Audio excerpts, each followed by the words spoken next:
The Lord be with you. A reading from the Holy Gospel according to Luke.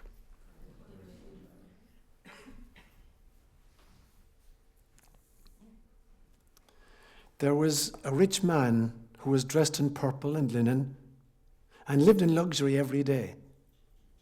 At his gate there was a beggar named Lazarus, covered with sores and longing to eat what fell from the rich man's table. Even the dogs came and licked his sores. The time came when the beggar died, and the angels carried him to Abraham's side. The rich man also died and was buried. In Hades, where he was in torment, he looked up and saw Abraham afar off with Lazarus by his side. So he called out to him, "Father Abraham, have pity on me, and send Lazarus to dip the tip of his finger in water and cool my tongue, because I'm in agony in this fire." But Abraham replied, "Son, remember that in your lifetime you received good things, while Lazarus received bad things. But now he is comforted here, and you are in agony. And besides all this, between us and you is a great chasm has been set in place, so that those who want to go from here to you cannot, nor can anyone cross over from there to us." He answered, "Then I beg you, Father, send Lazarus to my family, for I have 5 brothers. Let him warn them, so that they also may not come to this place of torment." Abram replied, "They have Moses and the prophets, let them listen to them." "No, Father Abraham," he said, "but if someone were to come back from the dead, then they would repent." He said to him, "If they do not listen to Moses and the prophets, they will not be convinced, even if somebody should rise from the dead." The gospel inspired by God.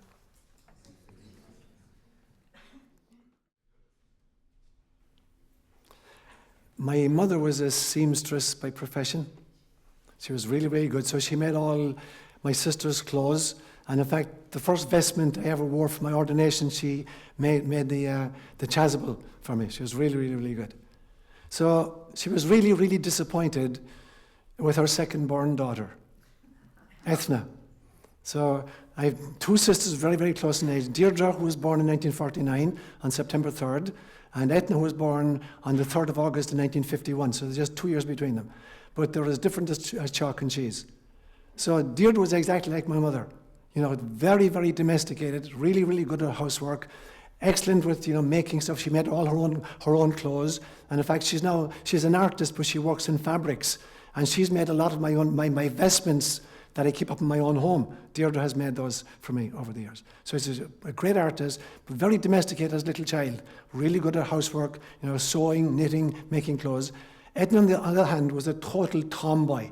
She had zero interest in housework or knitting or making clothes. She wanted to be out playing football with the guys. And that's how it was. So my mother was tearing her hair out. How am I going to make a little girl out of this tomboy? So one day she got a brilliant idea. She bought them both a whole bunch of yarn. And she got little patterns. And she said, "I want you to knit a little jersey for what's the word in English for? Sweater. A sweater. I want you to knit a little sweater for yourself. And the one who finishes her sweater first is going to get a prize." Now, Ethna was much smaller than Deirdre, so she thought this would be a fair contest, because Deirdre would have to knit much longer than Ethna. But Ethna had zero interest in it. So they slept in a small little room in bunk beds, Ethna on the top and Deirdre on the bottom. So the first day, Deirdre's knitting furiously, and by the end of the day, she has this much of the back of the sweater done. Ethna has about 2 lines done, because she's been out playing with us. But in the middle of the night, Ethna gets out of bed, finds Deirdre's knee, and just rips it back, line by line, back to about there. So Deirdre gets up in the morning, she can't believe her luck. I could have sworn like I had half the back of the sweater done. So she's knitting furiously for the rest of the day, and by the end of the day, she's like 3/4 of the sweater done, and Ethna has 2 lines. Same thing happens. Ethna gets out of bed 2 o'clock in the morning, rips it away back to here. So finally, Deirdre copped on what was happening. Ethna never improved, although she had 2 careers. She was a nurse, and a brilliant nurse, and then when her kids came along, she dedicated herself to being a full-time mom. So she changed her profession. So at the end of her life, she died, unfortunately, of a brain aneurysm at the age of 43. She was a brilliant, brilliant, brilliant mother. But that for me always illustrated, the tendency of religion. A religion can establish itself in one of two ways. Either by achieving excellence in its own teaching and its own lifestyle and its own ethical behavior, or by denigrating the opposition or destroying the opposition. So you can knit really, really well and create a great religion, or you can just rip back the opposition, all the other religions, and by comparison you look really, really good. And that's what I want to talk about today. Because some of the readings, you laughed at some of them, as I did, and I want to explore it. I'm going to do three things today with the readings. I'm going to laugh a little bit, but not a scornful, derisory laughter. The laughter rather that when you see a little toddler trying to learn to walk, and he stumbles and he falls on his butt, and he picks himself up and he ambles a few steps and he falls on his butt, and you laugh. It's not that you're taking pleasure in his discomfort, but it's like so cute to watch the little baby learn how to walk. So I want to laugh like that at the theology that we heard in some of the readings today. And the second thing I want to do is, I want to look at the holes in it, how inadequate it is, that kind of a theology. And then thirdly, I want to say, can we update some of these readings and some of these teachings? So there are the three things I set myself this morning. So I make three main points then. The first one I'll talk about then, religious evolution. And then secondly, I'll talk about how to baptize.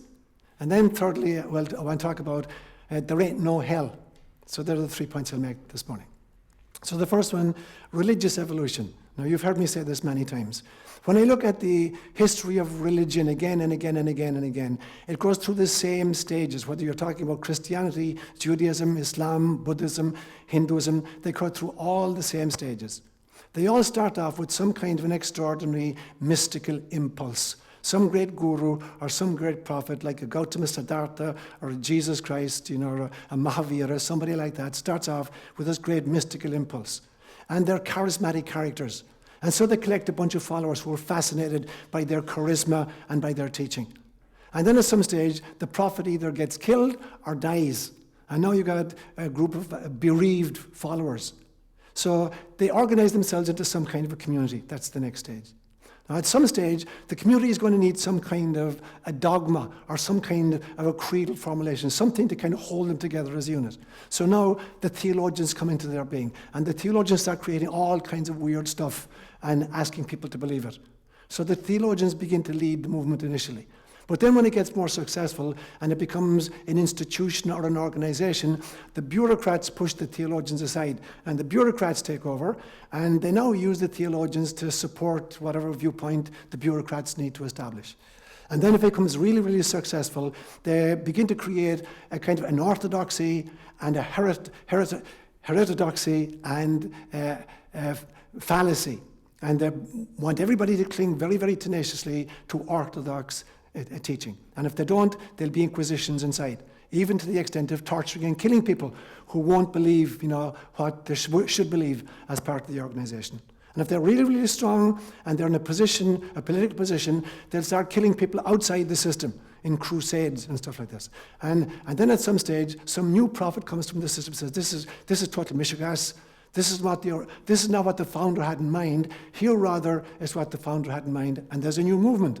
And the same thing happens, and the same cycle begins to happen again. Now, if an organization is not strong enough to actually start inquisitions inside or crusades outside, they still need to differentiate themselves from those who are different from them.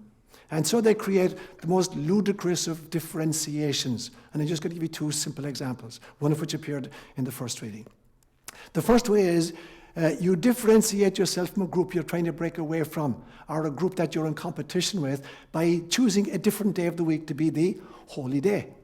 So Judaism starts off, and its holy day is a Saturday.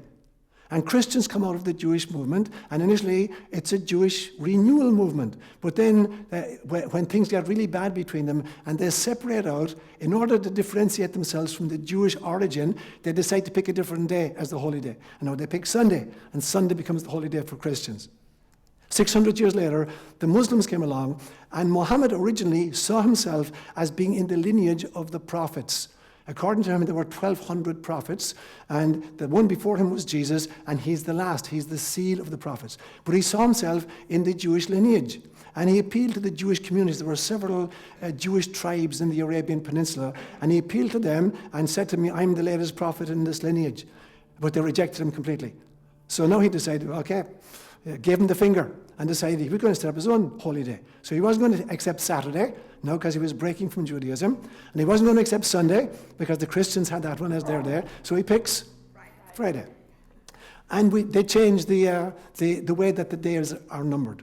Now, I don't speak Arabic, but I speak Swahili, and Swahili is a cross-fertilization of Arabic and Bantu, the languages of East and Southern Africa. So a lot of the Arabic terminology I'm very familiar with, because they appear in Swahili as well. And so in Swahili, and I'm presuming in the original Arabic, the days of the week go like this. Jumamosi, Jumatatu, Mosi, Jumapili, Jumatatu, Jumaine, Jumatano, which literally means the first day of the week, the second day of the week, the third day, the fourth day, the fifth day. But Jumamosi is Saturday, Jumapili is Sunday, Jumatatu is Monday, Jumaine is Tuesday, and Jumatano is Wednesday. And then they got two special names for Thursday and Friday. Thursday is called Alhamisi, and Friday is called Ijuma. But the first 5 are just named first day, second day, third day, fourth day, fifth day. But Jumamosi, meaning the first day of the week, is the Saturday, because their holy day is a Friday. And so the holy day has to come at the end of the week, because God rested on the final day. So if you're Jewish, the day on which you rested was a Saturday, because it was the final day of the week. And if you're Muslim, Friday was the day God rested, because it's the last day of the week. So the first day of the week then has to be called the first day of the week. So you just literally call it Jumamosi, the very first day of the week. So they changed the names of the days to accommodate this breakaway mentality. The other one you heard today is, we'll give different names to us and to them. And so the early Christian movement, they talked about themselves as the saints, and we get Mormonism doing the same thing. They call themselves Latter-day Saints. So we're the saints, and the other guys are, what did you hear this morning?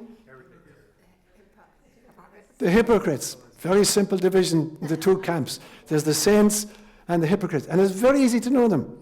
Very easy. It's very, very simple. You look in their window, on a Wednesday and a Friday, and if they're eating, they're hypocrites.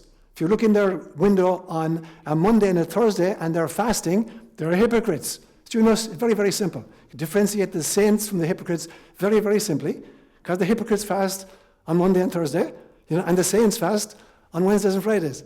What could be simpler? Right? It's a very, very simple way to find out who are the good guys and who are the bad guys. Look in their windows.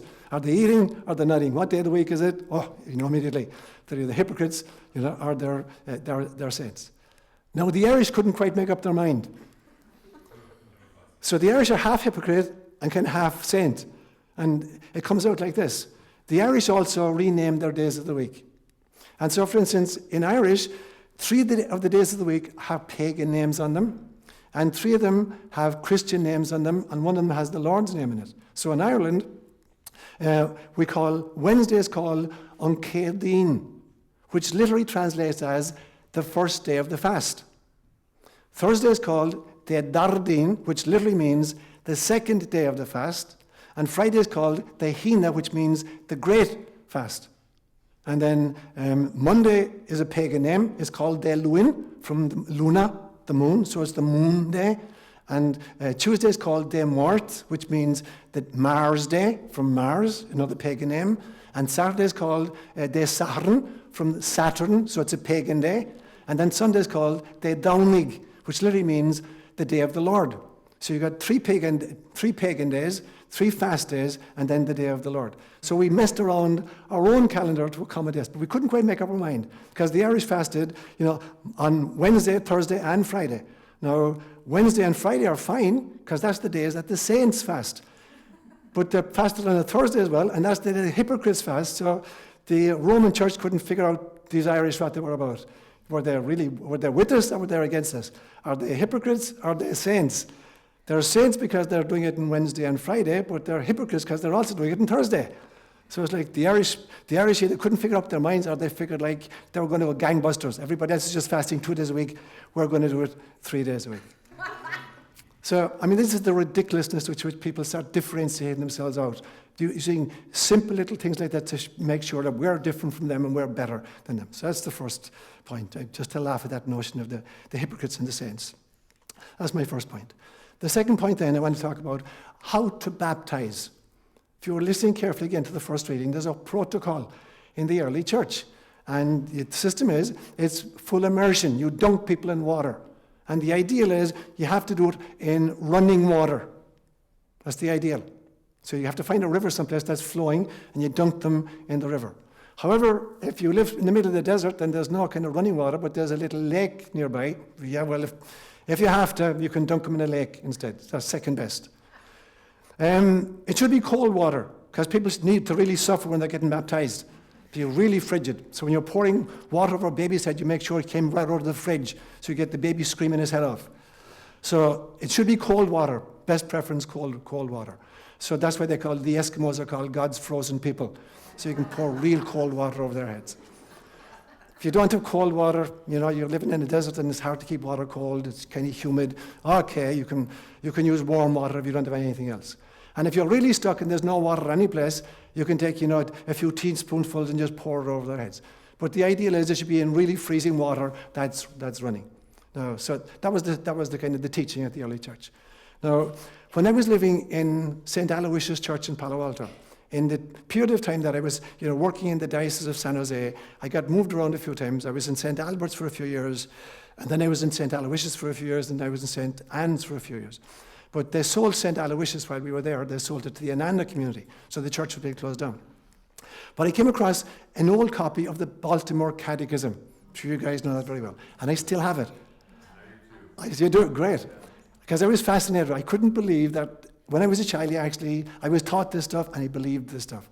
And so at one stage, I checked out what the teaching on baptism was. And there was a very strict teaching on baptism in the Baltimore Catechism. And it says this: the ideal is that a baby should be baptized by a priest. That's the ideal. If no priest is available, he should be baptized by a deacon. If a deacon is not available, then a layman can do it. If there's no Catholic layman available, so for instance, there's an accident at the side of the road and somebody is dying and a Hindu comes along and he says to the guy who's dying, are you a Christian? And the guy says, I am, but I was never baptized.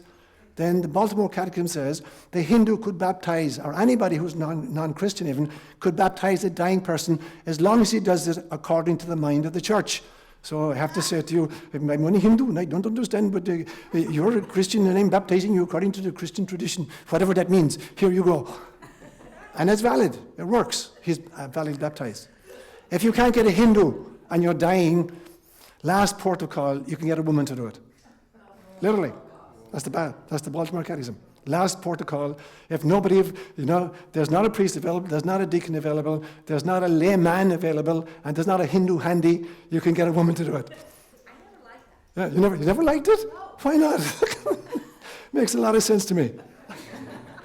So there was the Baltimore Catechism. So that's how to do baptism according to the Baltimore Catechism. And we have the formula. The formula is you do it in the name of the Father and of the Son and of the Holy Spirit. And we think that this then is a triune God. Now, the truth is, so there's the laugh part of it. There's the kind of the little child stumbling along. The truth of it is that it's a very, very interesting, deep phenomenon when properly understood. Because the Father represents isness. The Son represents God's total self-knowledge. And the Spirit represents the love that God has for whom she knows herself to be. So the Trinity is not just some kind of an abstract, mystical notion. It's actually a very, very powerful psychological tool because it represents what a person's psychological growth might look like. So in God, there's actually a quaternity rather than a trinity. There's the isness of God. There's the God that is. There's the God who totally is self-aware. There's the God who loves absolutely whom she finds herself to be. But then there's the God who needs to experience. And God cannot experience as long as she's a unity a consciousness. And so she spins off souls, bite-sized pieces of herself, who may have experiences. I've used the metaphor before of the beehive of 30,000 members, each of whom goes out to gather pollens from different flowers and comes back to the hive in the evening, sharing pollens and sharing stories. So God needs to manifest or self-fracture in order to experience. So it's actually a quaternity. It is being, knowing, loving, and experiencing. And we go in exactly the opposite direction when we're moving towards enlightenment. We start with experience, and the experience teaches us how to love. And when we love somebody unconditionally, then we know them for the first time. You cannot know somebody until you love them first. We think it's the opposite way around. We think you can only love somebody once you've got to know them. It's exactly the opposite. You can only know somebody when you love them unconditionally. Yeah? And when you love somebody unconditionally, they're free to be who they really are. They don't have to pretend. They don't have to wear a facade. They don't have to wear a persona. They can be totally who they are because they have been known and loved unconditionally. So this holy quaternity, or this baptism, is actually a very, very powerful psychological tool. We begin with our experiences. The ability to translate experiences into love is what wisdom is. Anybody who can take any experience, however good, bad, or indifferent the experience may be, and make it a loving event, that is a very wise person. So we go from experiencing to loving to knowing to being. And so, in fact, this formula of baptism is a powerful, powerful psychological and spiritual tool. But it's not understood in in the old systems. It was a way of saving people from eternal damnation. So that's my second point. The third point then, I want to talk about, there ain't no hell. And I'm going to divide this again into three major sub-points. So firstly, I want to talk about a brief history of the notion of the afterlife. And then secondly, I'm going to talk about our fascination with the notion of hell. And then thirdly, I'll call it Arjuna meets Lazarus. Lazarus from today's story. So they're the three sub-points of point number 3. So the first one then, in order to understand the notion of hell, and you get the notion of hell coming through very strongly in the second reading today. And if you're paying attention, it's really terrible. It's a terrible story. And if you're listening to the story I picked for the gospel, the story of Lazarus, the poor man, and Dives, the rich man, he's not actually named, but in tradition he's called Dives. It's a horrible story as well, where Jesus seems to be really, really punitive, rejecting all efforts by the guy to kind of get any peace. I want to take that notion of hell. So in order to understand the notion of hell, we first have to understand the notion of belief in the afterlife. So initially, in the Jewish scriptures, there is no notion of an afterlife. The afterlife comes very, very, very late in Judaism. So the peoples of the world, in their earlier strivings for, as they created religious models, there was no notion of the afterlife. It was kind of very materialistic. We're just physical bodies, we die, and that's it. And so everything has to be rewarded or punished in the present life. If God is, and God is love, and God is just, then God has to reward or punish everything here and now, because there's no place else to be rewarded or punished. And so, for instance, in the Jewish thinking, at that stage, the ideal person was Jewish, male, healthy, and wealthy. If you were Jewish and male and healthy and wealthy, then obviously you were very, very beloved of God. There's no place else to be rewarded, so you're being rewarded now by being born Jewish, by being born male, by being born healthy, and by being born wealthy. If somebody lacked any one of these, they were less than beloved of God. And therefore there was something wrong. And the whole story of Job is an effort to understand this. So if you were Jewish but you were female, you were less than the full shilling. Or if you were Jewish and female but you were born in poverty, something wrong with you. Or you had bad health, there's something wrong with you. And so since there's no place else to be rewarded or punished, everything has to be rewarded or punished here and now. And so you look at people's circumstances, and you can tell immediately whether they're beloved of God, or they're being punished by God for some secret sins they've committed or their parents committed. Because in one version of it, God punishes to the third and fourth generation. So a child can be born in poverty and sick because of a sin of a grandparent. So that's that notion. Because there's no place else to reward or punish. That was the first notion. The Egyptians were probably the first group to begin wrestling with the notion that there could be an afterlife. But it was only for a very elite group, for the pharaoh class, in fact. And so in actual fact, they had created rituals where they could induce near-death experiences in the pharaohs, or out-of-body experiences. And if the idea was that by having an out-of-body experience or a near-death experience, the pharaoh could move into and experience other dimensions and bring those back and then be a very, very good ruler. Now, in actual fact, many of the pharaohs died during this experimental phase until they got the protocol down and they figured out what kinds of plants or what kinds of chemistry allowed them to go and get back again. A lot of these guys died in the experimental protocol. But they got it down to it at some stage, they figured it out. And so now anybody, before they could become a pharaoh, had to endure some kind of a near-death experience where they moved into other realms. So this is the beginning of a notion of life after death. And then the pharaohs, when they finally did die, they went into an afterlife. But only the pharaohs, only the elite class did it. That was the second stage. The third stage comes then with the notion that, maybe this is available to more than just us. And this comes in very strongly in the great Persian religion of Zoroastrianism, which had a huge influence subsequently on Judaism and on Christianity. They begin to talk about the notion that even ordinary people can experience an afterlife. And Judaism, when the last two tribes of Israel go into exile in Babylon between the years 598 BC and 520 BC, they spent almost 70 years in exile, they come under the influence of Zoroastrianism, the great religion of Persia. And for the first time ever, Judaism is beginning to wrestle with the notion of angels, spirits, and life after death. And there'll be a big division in Judaism for the next 600 years on these three issues, right down to the time of Christ. So there'll be a big controversy that you read of, for instance, in the New Testament, between the Pharisees and the Sadducees. The Pharisees are the lay theologians, but they believe in life after death, they believe in angels, and they believe in spirits. The Sadducees, who are the priests, do not believe in life after death, or spirits, or angels. And you see this controversy happening even in the life of Jesus, where they're accused. The Sadducees are trying to set a trap for him. They say, for instance, they say to him, according to the law of Moses, if a man dies and he's childless, his brother needs to marry the widow so as to raise up kids for the dead brother. Because there is no life after death as far as they're concerned. The only way you can live is through your children. You live on in the memories of your children. So as long as somebody remembers your name, you're alive in some way. But that's the only way you can live. So they say to him, the Levirate law given us by Moses says that if a man dies childless, his brother must take the widow, marry her, and raise up kids to the dead brother. And then those kids of that union are regarded legally as belonging to the dead man. And in that sense, he's still alive. So there were 7 brothers. And the first one married this woman, and he died childless. So the second brother took this woman as wife, married her, and he died childless. And in like manner, every single one of the 7 brothers married this woman, and they all died childless. Now, and here's the laugh now. They're making fun of Jesus. If there really is life after death, whose wife is she going to be? She was married to all 7 of them. So they think they've kind of pulled the rug out from under Jesus.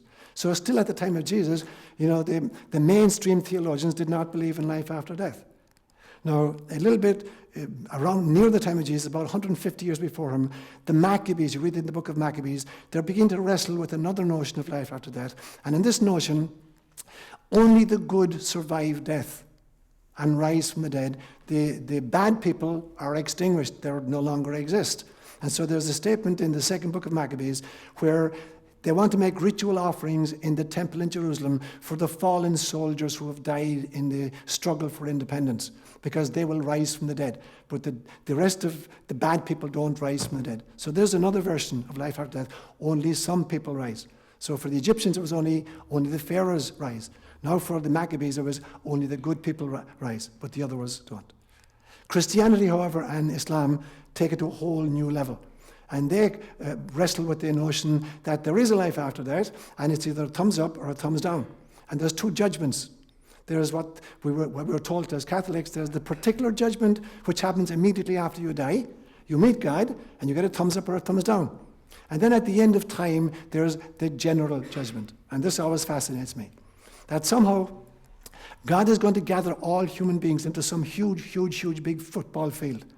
Now, there have been 111 billion human beings who have lived on planet Earth since the advent of Homo sapiens sapiens. So if you don't subscribe to reincarnation, that means there's 111 billion different souls who've lived. Now, imagine getting all that crowd into a room or a football field together. So, you're going to have a whole bunch of porta potties scattered all over the place. And there's going to be hot dog stands, servicing people. And you're going to have to have a really good amplification system so you can hear the scandal and the gossip that the guy that's being tried right now. And if God is to be anyway just, we should at least get about an hour each in order that we can defend ourselves in this. So if there are 111 billion of us, and we get at least an hour each, it's going to take 12,671,232 years for that last judgment to happen. Check out the numbers if you like. That's what it's going to take. 12,607,000. Tom, are you checking your calculator? Tom, are you checking your calculator? Okay. It's going to take 12,671,232 years in order for the final judgment to take place.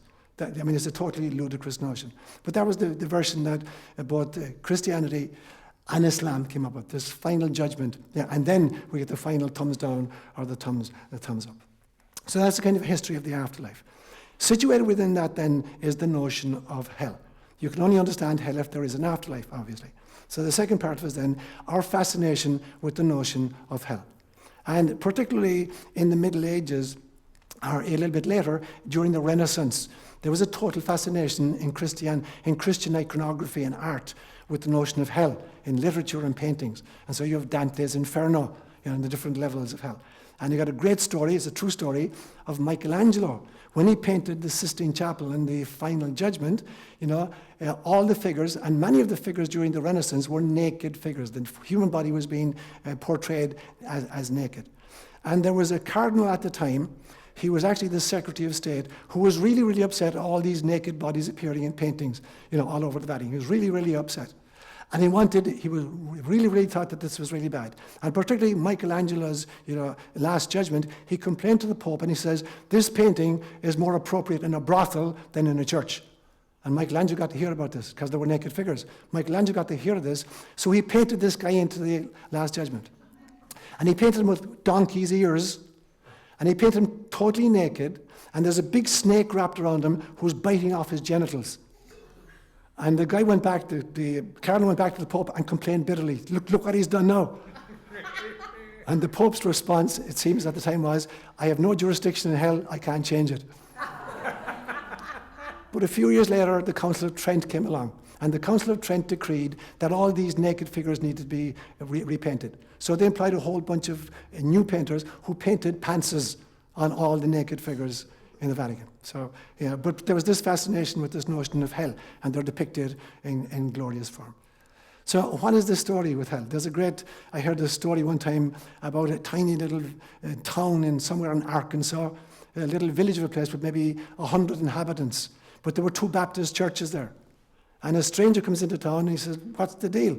There's only 100 people in the town, you got 2 Baptist churches? And he says, yeah, that's because of a theological difference. And the stranger says, what's the theological difference? He says, well, one group say there ain't no hell, and the other group say the hell there ain't. So we need 2 separate groups, one to accommodate the both positions. So what's the story with hell? I used a metaphor a few weeks ago in a homily that I want to reintroduce now.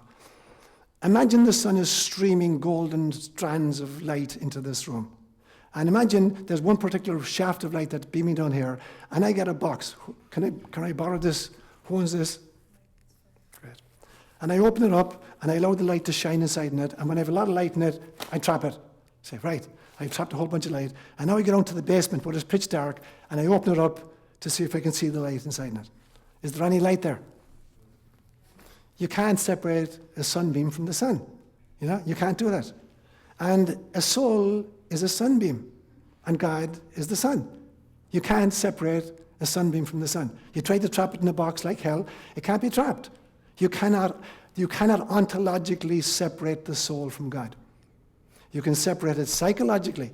A person can believe they're separated. You can try to separate it sociologically. You can create an organization and a church which teaches that there can be separation from God. But it's total mishigas. It is totally made up. You cannot ontologically separate a sunbeam from the sun any more than you can separate a soul from God. There cannot be a hell ontologically. It's only a sociological or a kind of a psychological device. No, but I said a few weeks ago that you can use the power of the sun. So for instance, where I live, I have got solar arrays. I'm totally off the grid. So I got these solar panels which take sunlight and it moves across into inverters, and the inverters translate direct current from the sun into alternating current, which is stored in batteries that power my house. So you can use the power of the sun. Yeah. And so in some senses, the sun is God. The solar arrays are souls who convert divine energy into human energy.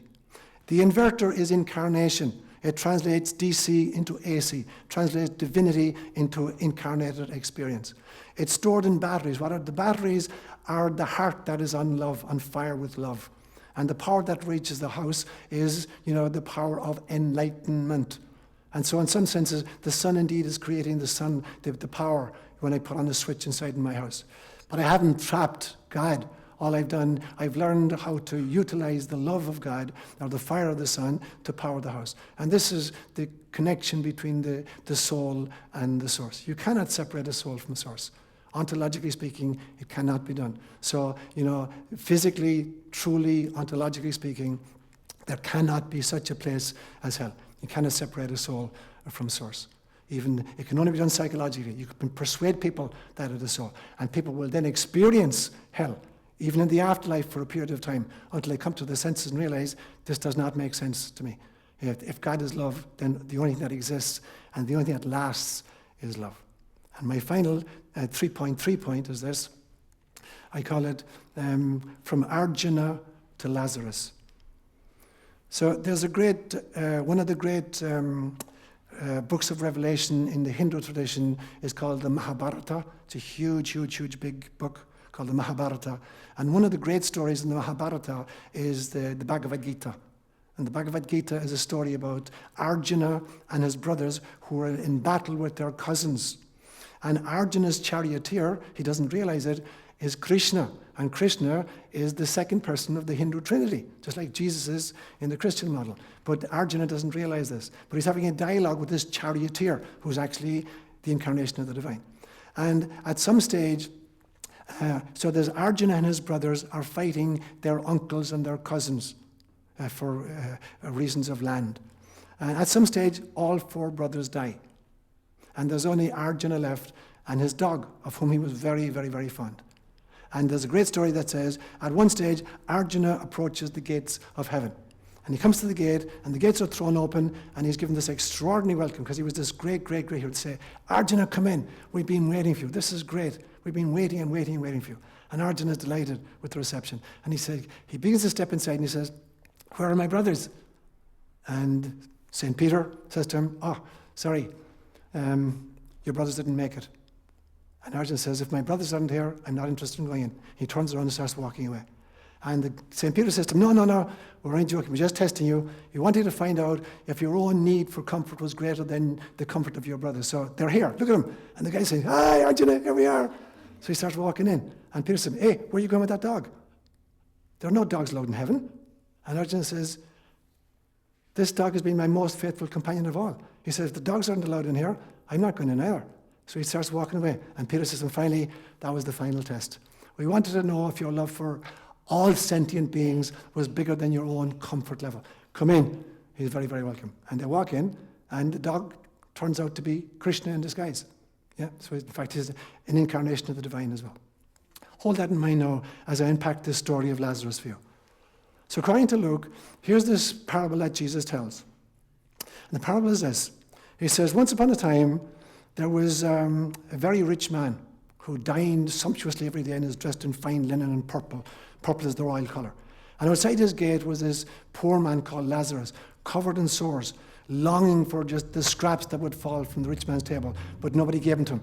And so the dogs came and just licked the pus on his sores.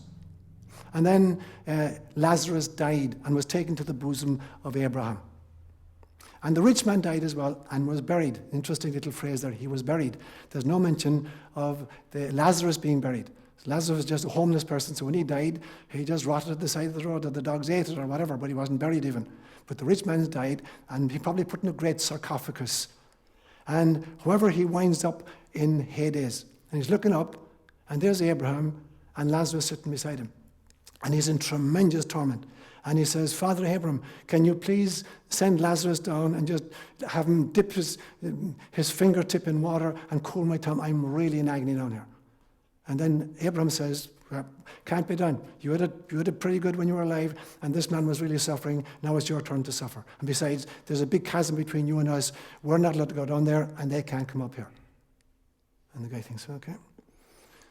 He looks up again, he says, how about, I have 5 brothers who are still alive, and I'd hate them to wind up down here, so could you just send Lazarus to warn them so that they change their lifestyle?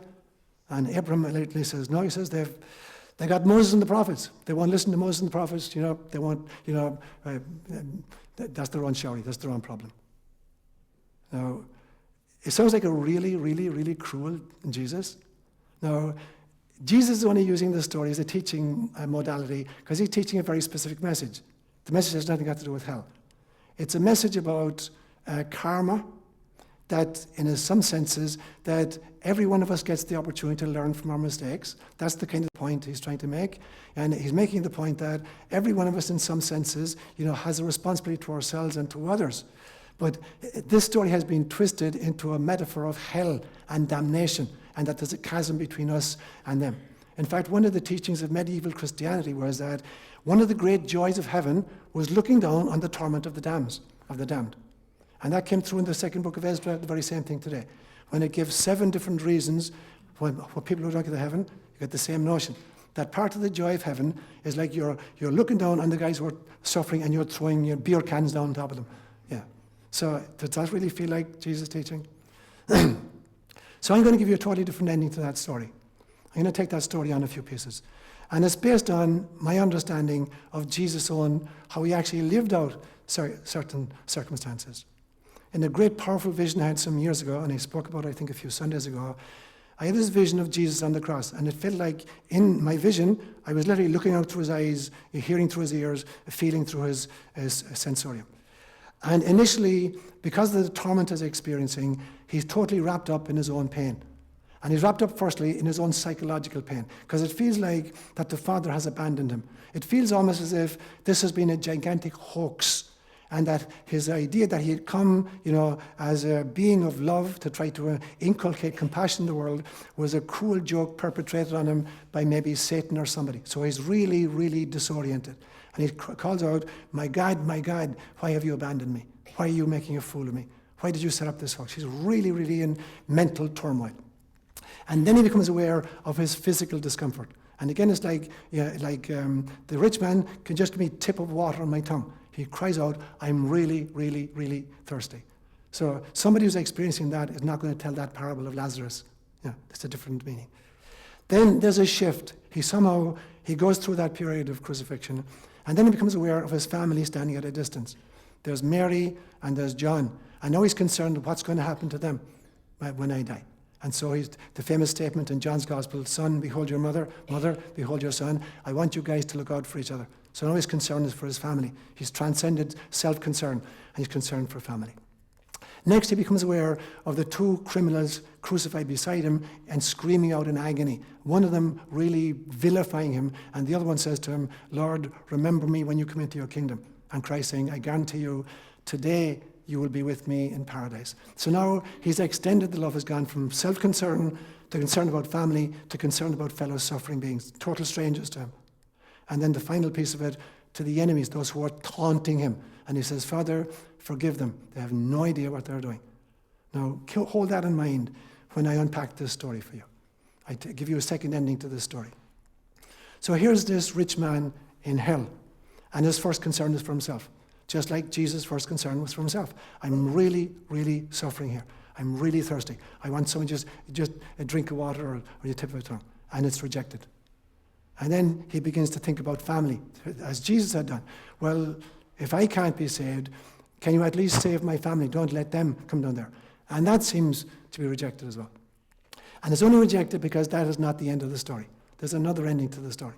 So the rich man, the third part that you don't find in the Gospels, he says finally to Abram, he says, okay, I understand, I can't be saved, maybe my brothers and my family can't be saved. I'm not going to ask you this. I want you to give me an opportunity to go back on the planet Earth.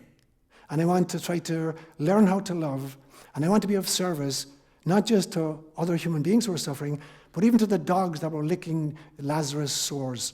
I want to be compassionate to all living beings. And then you can put me back down here after I've learned my lesson. I'm not asking for a reprieve. I'm just asking for an opportunity to learn how to love unconditionally. And you can put me back down here after that. And at that stage, God says, bingo. That's what we're waiting for. We wanted to see if you could move beyond self-concern, beyond even concern for family, to concern for all living beings. And so God says, I grant you your request. You get another chance to go back to planet Earth and live your life. And he came back.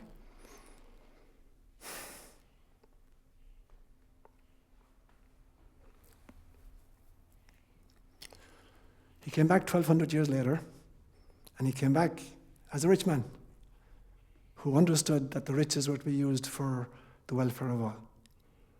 And the name he goes by is Francis of Assisi.